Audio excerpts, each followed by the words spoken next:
ये इंसिडेंट्स यानी 11:45 रात को हुआ, आरपोरा यह जगह पे हुआ है। और इंसिडेंट होने के बाद तुरंत within the 45 minutes hour entire police team, fire department teams was there.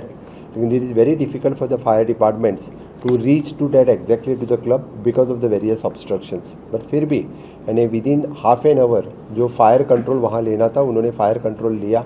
और जब अंदर जाके उनको सिर्फ यानी 2 डेड बॉडी ऊपर दिखे, इसीलिए उन्होंने पहले उसको सिर्फ 2 डेड बॉडी बताई। लेकिन बाद में जब वो क्लब के अंडरग्राउंड गए तब उसको बाकी जो 23 डेड बॉडीज़ जो दिखे वो दिखे। लेकिन अंदर वाले जो डेड बॉडीज़ थे उनके लिए कोई यानी फायर इंजरीज नहीं थे। बिकॉज ऑफ द सफोकेशन से इंसिडेंट हुआ। मुझे लगता है कि जो प्रिलिमिनरी इंक्वायरी और प्रिलिमिनरी जो रिपोर्ट सामने आया है, जो यानी इलेक्ट्रिकल फायर क्रैकर्स कुछ जो जलाते हैं विद इन द क्लब्स, इसकी वजह से फायर उसको लगी और पूरे ऊपर से उनका पूरा क्लब उसको पहले पूरे आग लगी। और बाद में कुछ लोग बाहर आ सके, बाकी लोग जो बाहर नहीं आए, इसलिए इंसिडेंट्स हुआ। इस क्लब को डेमोलिशन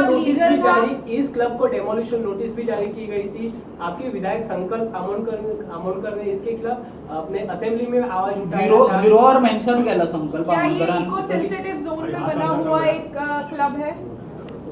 इसकी पूरी इंक्वायरी मेरे मैजिस्ट्रेट कर रहा है और उसका within a week report आ जाएगा। और जो आप अभी जो पूछ रहे हैं इसके बारे में, मेरे दोनों टीम अभी इस बारे में आज ही कुछ लोगों को सस्पेंशन इशू हो जाएगा, क्योंकि सीएस और सीएस की पूरी टीम इसकी इंक्वायरी कर रहे हैं।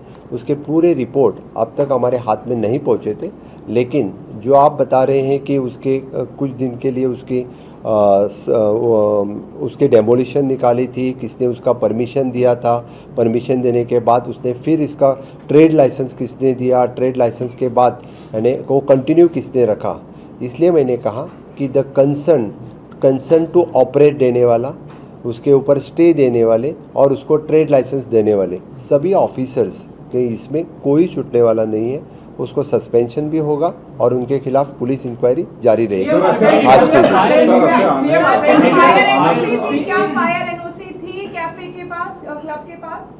एट प्रेजेंट मैंने बोला कि मैजिस्ट्रियल इंक्वायरी भी की है, मेरी पूरी टीम, ब्यूरोक्रेसी की टीम उसकी इंक्वायरी कर रही है।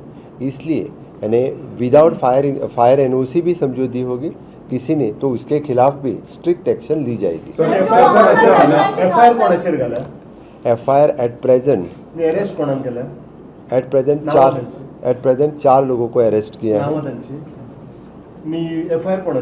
हाँ, 4 लोगों को अभी तक इसमें अरेस्ट किया गया है। हाँ। जिसमें chief general manager and general manager and 2 और मैनेजर लेवल के लोग हैं। एक Rajiv Modak. He is chief general manager. हाँ, he is chief general manager. Then Vivek Singh general manager, Rajiv Singhania, Vivek Singh, Rajiv Singhania is also a general manager. he is bar manager and Priyanshu Thakur who is gate manager। ये 4 लोगों को अभी FIR में honours के ऊपर है। And इसमें 2 लोग हैं, सौरभ लूथरा एंड गौरव लूथरा, उनके अगेंस्ट में बाय नेम एफआईआर। उस पे एफआईआर पे उनका एड्रेस क्यों नहीं डाला गया है?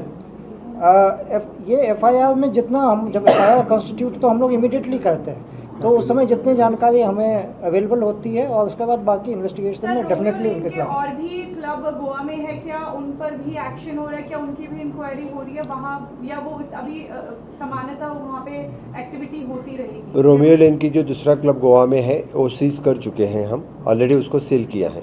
सर विरोधकांनी असा आरोप केलाय की सरकार आपल्या माध्यमातून अनधिकृत अशा पद्धतीचे नाईट क्लब चालवत आहे। तुमच्या राजीनाम्याची सुद्धा मागणी केली थी।